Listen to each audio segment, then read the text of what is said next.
హైదరాబాద్లోని శ్రీ బల్కంపేట ఎల్లమ్మ అమ్మవారి కళ్యాణ మహోత్సవం తెలంగాణ ప్రభుత్వం ఆధ్వర్యంలో భక్తి శ్రద్ధలతో వైభవంగా జరిగింది. ఈ వేడుకలకు రాష్ట్ర రవాణా బీసీ సంక్షేమ శాఖ మంత్రి పొన్నం ప్రభాకర్ సతీ సమేతంగా హాజరయ్యారు.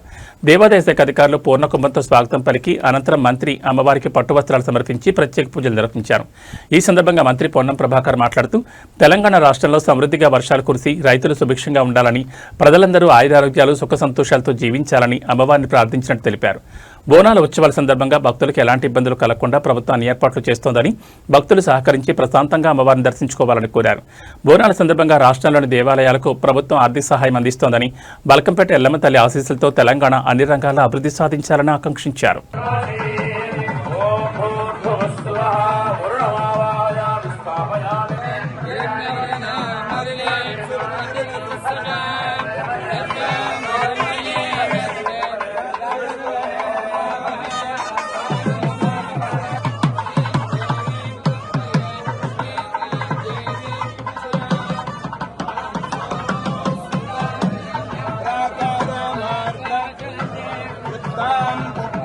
చారిత్రాత్మకమైనటువంటి విశ్వాసం కలిగినటువంటి మహిమ కలిగినటువంటి బల్కంపేట ఎల్లమ్మ కళ్యాణం ఈరోజు అంగరంగ వైభవంగా తెలంగాణ ప్రభుత్వం ఆధ్వర్యంలో భక్తుల సందడిలో ఈ లోక కళ్యాణం కోసము ఈరోజు ఎల్లమ్మ కళ్యాణం అయింది.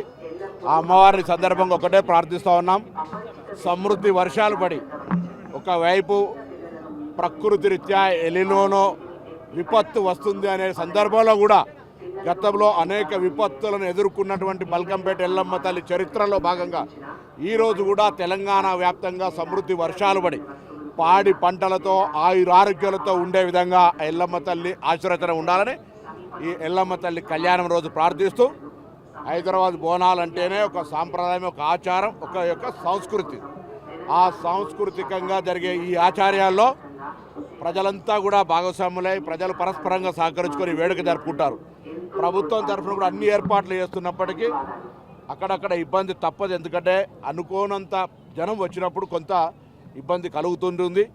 కాబట్టి తప్పకుండా ప్రజలు ఇటువంటి అన్నిటినీ అధిగమించి ఆ ఎల్లమ్మను మొక్కొని మీ కోరికలు తీర్చుకొని ఆ విశ్వాసానికి అనుగుణంగా లోక కళ్యాణం కోసం కూడా ఈరోజు దేవాదాయ శాఖ కానీ ప్రభుత్వం తరఫున నేను హైదరాబాద్లో బోనాల సందర్భంగా దాదాపు 33,500 బోనాలకు సంబంధించిన టెంపుల్స్కు మనం ఆర్థిక సహకారం చేస్తున్నాం.